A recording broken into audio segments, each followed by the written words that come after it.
kaulan syadida sebenarnya. Ayatnya menyatakan a'udzubillahi minasyaitonirrajim, bismillahirrahmanirrahim. Ya ayyuhalladzina amanu taqullaha wa qulu qaulan syadida. Nanti ada terusannya.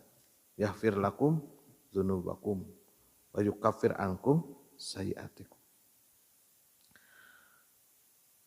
Seperti apa kata-kata yang benar? Kata-kata yang benar adalah kata-kata yang sesuai dengan syariat Islam, yang sesuai dengan hukum-hukum Islam, yang sesuai dengan tuntunan Al-Quranul Karim. Lalu kata-kata yang benar itu yang bagaimana?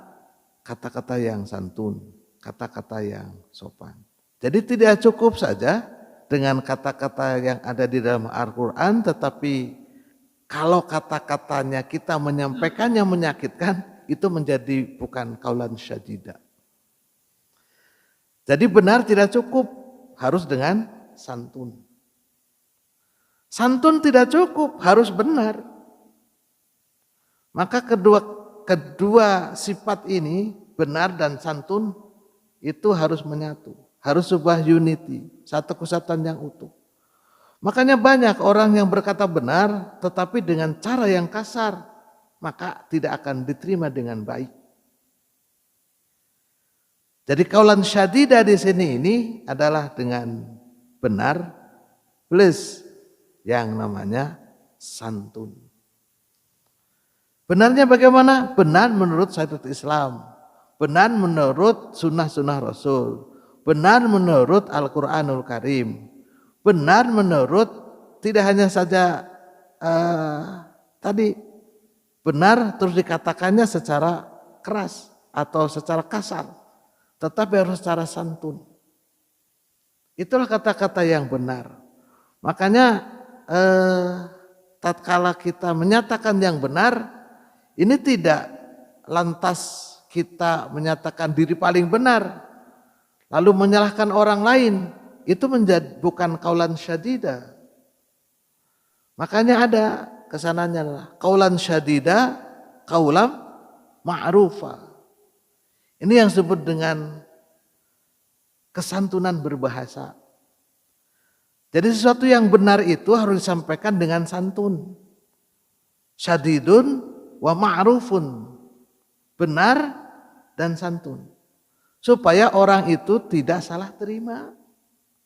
Banyak sekarang itu, kan ini benar, maka saya harus mengatakan apa yang benar. Betul, betul, harus katakan yang benar, tapi katakanlah dengan santun, agar orang itu tidak merasa tersakiti hatinya.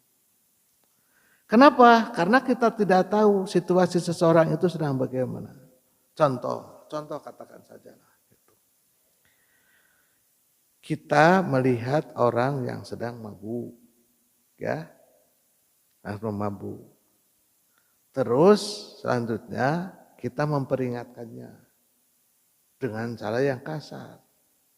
Kira-kira perkataan kita itu nanti akan diterima dengan baik atau malah kita menjadi musuh dia. Woi, jangan mabuk, begini. Dosa mabuk itu. Dakwah akhirnya tidak sampai. Ya. Kita sendiri bisa babak belur karena dilawan oleh mereka. Lalu bagaimana caranya? Yang disebut dengan kaulan syadida wa kaulan ma'rufa, ajak. Bukankah Al-Quran itu tatkala berdakwah itu dengan cara step by step, satu langkah demi satu langkah. Lihat tatkala Allah Subhanahu wa taala akan mengharamkan yang namanya arak. Innamal khomru wal maisir kul fihima itsmun kabir wa manafi'uha linnas. Dijelaskan ada manfaatnya tetapi sedikit. Ketahuilah bahwa dosanya itu lebih besar, mafsadatnya lebih besar. Sebelumnya ada lagi. Janganlah engkau sholat tatkala engkau sedang mabuk. Begitu. Jadi steppingnya jelas gitu. Itu yang disebut dengan kaulan syadida. Jadi bukan keras tapi membabi buta. Tapi keras harus tetap dengan santun. Apakah bisa keras dan santun? Bisa. Bisa keras dan santun. Nah Rasulullah SAW itu tidak pernah keras, Pak. Ruhama ubainahum. Nah, kita kan sudah pernah menjelaskan tentang bukankah Rasul itu keras terhadap kaum kafir? Ya, betul. Tatkala kerasnya adalah masalah-masalah tauhid. Contohnya surat Al-Kafirun. Qul ya ayyuhal kafirun la a'budu ma ta'budun. Ingat kalimat la dalam bahasa Inggris itu adalah penolakan, Pak. Keras. La, tidak. Nah, nanti kalau Pak Kakak pergi ke Arab lagi, kalau ada orang mengatakan la, wah itu sudah keras. Gitu. Jadi la, itu sudah jangan. Jadi sudah warning keras itu. Jadi begitu. Itu adalah cara-cara di dalam Al-Qur'anul Karim, qaulan syadida wa qaulam ma'rufa. Jadi harus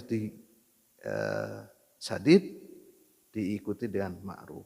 Keras diikuti dengan santun. Gitu.